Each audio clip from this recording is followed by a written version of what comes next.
Shalom, salam sejahtera untuk kita semuanya. Selamat pagi, agama yang bersinar.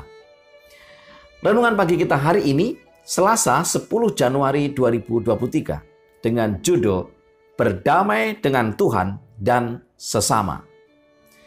Ayat inti terdapat di dalam Amsal 12 ayat yang ke-20. Tipu daya ada di dalam hati orang yang merencanakan kejahatan.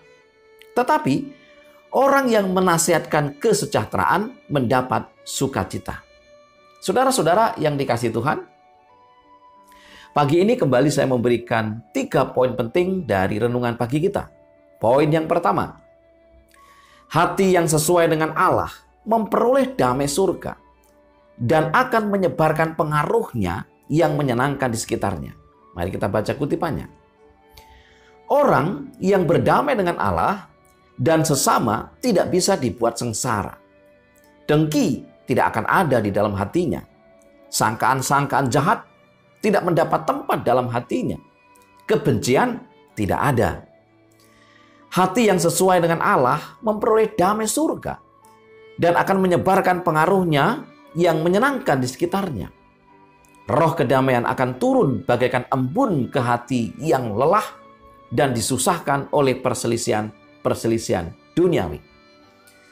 Tercatat di dalam khotbah di atas bukit halaman 37 dan 38. Saudara-saudara yang dikasihi Tuhan, inilah yang seharusnya kita bawa. Kemana? Ke lingkungan kita. Dimanapun kita berada, harusnya kita membawa suasana yang menyenangkan. Sehingga orang-orang yang ada di sekitar kita mendapatkan kedamaian. Tapi itu tidak akan pernah berhasil jika saya dan saudara tidak mengisi hati ini dengan hati yang dimiliki oleh Yesus. Dengan kata lain, kita harus mengundang Yesus masuk dalam hati kita. Hati kita akan diselaraskan. Dan setelah hati kita diselaraskan dengan hati Yesus, tidak ada lagi di sana iri hati, dengki, kebencian, kejahatan, apapun yang sifatnya keduniawian. Melainkan justru akan menimbulkan buah-buah roh yang indah. Suasana yang menyenangkan, yang damai, yang akan menyebar di sekitar kita. Sangat luar biasa.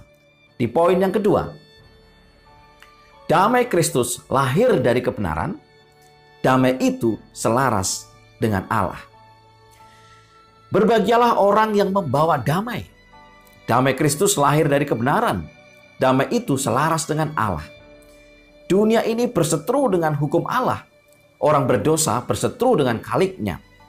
Dan sebagai akibatnya mereka saling bermusuhan satu dengan yang lain. Tetapi penulis Mazmur berkata, besarlah ketentraman pada orang-orang yang mencintai Taurat-Mu. Tidak ada batu sandungan bagi mereka.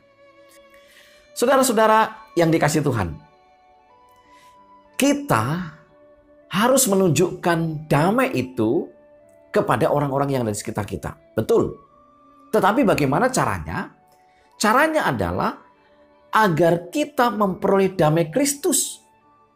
Kenapa? Karena orang-orang yang memperoleh damai Kristus, ia akan bisa membawa damai. Dunia ini tidak bisa membawa damai. Bahkan yang dimunculkan oleh dunia ini adalah perseteruan, iri hati, permusuhan. Dan sejatinya, jika kita berdamai dengan dunia, kita sedang bermusuhan dengan Allah. Jadi jangan bersahabat dengan dunia. Mari kita bersahabat dengan Allah. Mari kita bersahabat dengan Yesus. Agar Yesus mengisi damai. Sehingga kita bisa membawa damai kepada dunia.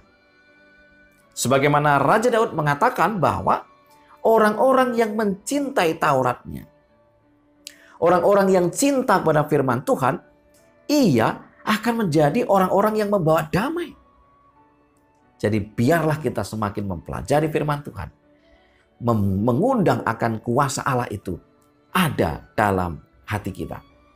Poin yang ketiga, satu-satunya kuasa yang dapat menciptakan atau mengekalkan damai ialah anugerah Kristus. Manusia tidak dapat membuat damai. Rencana manusia untuk penyucian dan pengangkatan perseorangan atau masyarakat akan gagal menghasilkan damai. sebab mereka tidak mencapai hati nuraninya. Satu-satunya kuasa yang dapat menciptakan atau mengekalkan damai ialah anugerah Kristus.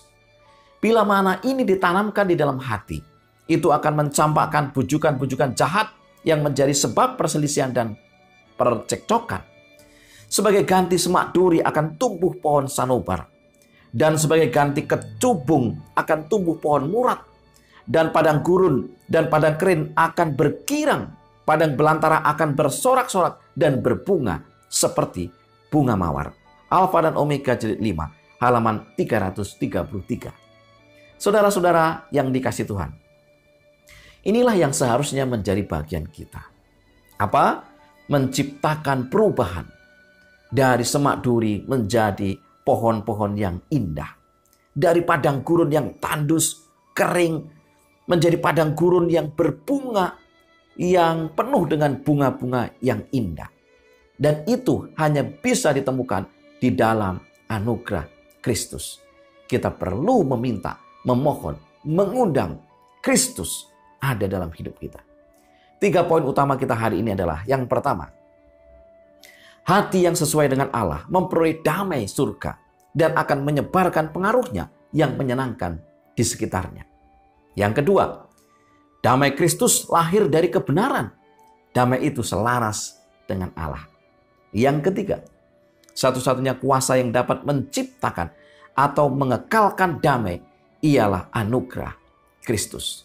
Dunia tidak menawarkan damai itu, tetapi Yesus Kristus menawarkannya. Mari kita meminta, mengundang, memohon agar Kristus ada dalam kehidupan kita, sehingga kehidupan kita dipenuhi damai dan kita bisa membawa damai kepada sekitar kita. Mari kita tunduk kepala dan berdoa. Bapa di surga, terima kasih untuk firman yang begitu indah. Curahkanlah kuasa Roh Kudus-Mu. Biarlah kami dengan hikmat surgawi mampu memahami firman ini dan menjadi pelaku firman. Berkati kami sepanjang hari ini.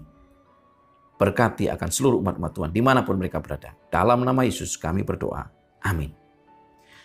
Saudara-saudara yang dikasihi Tuhan, selamat pagi, selamat beraktivitas, dan biarlah melalui tuntunan Roh Kudus, agama yang bersinar akan kita bawa dalam kehidupan kita. Tuhan memberkati kita.